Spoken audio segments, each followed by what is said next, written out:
బాగుంది సినిమా. అంటే వెంకటేశ్వర కెరియర్లో ఇది ఒక బెస్ట్ మూవీ అని చెప్పొచ్చు. మనం ప్రతి సినిమా చూసుకున్నా కూడా ఒక ఆడియన్స్కి కనెక్ట్ అయ్యే సినిమా అంటే ఒక వెంకటేష్ గారు, ప్రతి లేడీస్ కనెక్ట్ అయ్యే సినిమా అంటే ఆయన సినిమాలో ఏంటంటే ఒక సెంటిమెంట్ ఉంటుంది, ఒక యాక్టింగ్ అయిన సెంటిమెంట్ కానీ, ఏడుపు కానీ, ఒక మెసేజ్ ఉంటుంది వెంకటేష్ గారిది. అందుకే ఆడియన్స్ చాలా ఇష్టపడేది. ఒక సంక్రాంతి పండుగప్పుడే ఆయన ఇష్టపడతారు. మన ఇంటి ఒక ఫ్యామిలీ నెంబర్ లెక్క అలాంటి సినిమాని మన సంక్రాంతి సినిమాలో వచ్చింది. ఇది ఒక బ్లాక్ బస్టర్. అంటే మన సినిమాలో తీసుకున్న ఐశ్వర్య యాక్టింగ్, ఇలా మేము చెప్పాలంటే ఒక పెద్ద పిల్లర్ అంటే ఐశ్వర్య. అంటే అలా వెంకటేశ్వర పక్కకి యాక్టింగ్ అంటే ఒక కరెక్ట్ సెట్ కావాలి. అలాంటి సెట్ అంటే ఒక అప్పట్లో సౌందర్య, ఒక సిమ్రాన్, ఒక ఆర్తి అగర్వాల్, తర్వాత మళ్ళీ ఫోర్త్ ప్లేస్ అని చెప్పొచ్చు. ఇద్దరికి నలుగురికి హీరోయిన్కి కూడా బాగా సెట్ అయింది క్యారెక్టర్ తగ్గట్టు. యాక్టింగ్ బాగా చేసింది. ఆ లాంగ్వేజ్ కానీ, టాకింగ్ పవర్ కానీ మంచిగా చేసింది. గోదావరి గట్టు మీద రామశిల్కానే కానీ ఆ సాంగ్ మాత్రం చాలా బాగుంది. ముందుగా రాముల గారు ఛానల్ తర్వాత మ్యూజిక్ ఇచ్చిండు. అప్పట్లో లక్ష్మీ సినిమా, మళ్ళీ ఒక తమ్ముడు పవన్ కళ్యాణ్ అలాంటి సినిమాకి రమణ గోగుల కొట్టి హైలైట్ చేసిండు. మళ్ళీ కొన్ని సంవత్సరాల తర్వాత మళ్ళీ వెంకటేష్ గారికి మళ్ళీ లక్ష్మి తర్వాత అంటే మళ్ళీ ఇప్పుడు వాడిన పాట. ఆ సాంగ్ మంచి సెన్సేషన్ చెప్పొచ్చు. సాంగ్ మాత్రం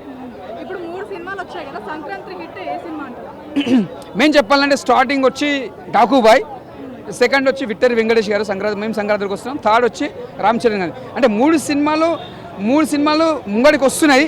అంటే ముంగడు రేసింగ్లోనే ఉన్నాయి. ఇంకా అది ఏది ఫైనల్ ఏదో డిసైడ్ ఇంకా ఏం చెప్పలేకపోతున్నాము. కాకపోతే నాకు తెలిసిన కదా నిన్న చూసిన కాడికి అయితే బాలకృష్ణ గారిది ముందు స్థానంలో ఉంది, సెకండ్ స్థానంలో వచ్చి మన సంక్రాంతికి వస్తున్న విక్టరీ వెంకటేష్ గారిది, థర్డ్ వచ్చి రామ్ చరణ్ గారిది గేమ్ చేంజర్. అంటే డైలాగ్స్ అంటే ఇంకా అన్ని డైలాగ్స్ బాగున్నాయి. మెయిన్ ఏంటంటే లేడీస్కి అంటే ఒక లవర్, ఒక వైఫ్ ఉంటే ఎలా ఉంటుంది ఒక లేడీస్ అన్నట్టు అలాంటి డైలాగ్స్ పెట్టిండు. ఆ డైలాగ్స్ మాత్రం చాలా బాగున్నాయి. ఒక కొత్తగా ఒక డిఫరెంట్గా సంక్రాంతి వస్తున్నాం, చాలా బాగుందన్న.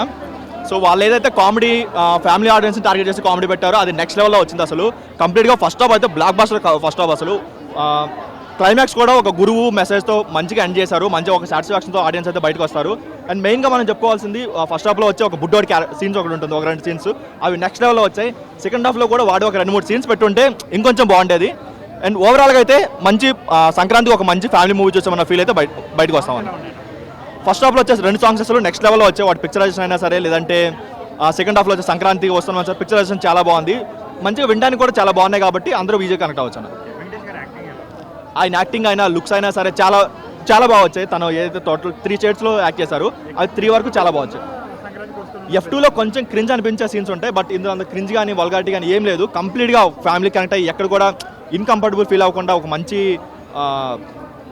చూడదగిన సినిమా లాగా అనిపించింది. యునానిమస్ సంక్రాంతికి వస్తున్నాం అంతే. బ్లాక్ బాస్టర్, అసలు బ్లాక్ బాస్టర్. ఈజీగా 200 గ్రాస్లో అయితే మూవీ నిలుస్తుంది, అదైతే చెప్పొచ్చు ఈజీగా. నెక్స్ట్ 1 వీక్లో ఫ్యామిలీస్ బ్రహ్మరథం పడతారు సినిమాకి. అమెరికా నుంచి అనకాపల్లి వరకు ఫ్యామిలీస్ మాస్ జాబ్ చూపిస్తారన్న సంక్రాంతికి అయితే. అదైతే నెక్స్ట్ లెవెల్. మీరు ఎక్స్పెక్ట్ చేసే ఫ్యామిలీ కామెడీ ఏదైతే ఎక్స్పెక్ట్ చేస్తారో అది వచ్చి మీరు 2.5 hours ఫ్యామిలీతో కూర్చొని ఈజీగా ఎంజాయ్ చేయొచ్చు అన్న. అందులో నో డౌట్. అసలు మీరు పెట్టిన డబ్బులకి న్యాయం చేస్తారు. ఒక సంక్రాంతికి ఒక మంచి సినిమా చూసామన్న ఫీల్తో అయితే బయటకు వస్తారన్న.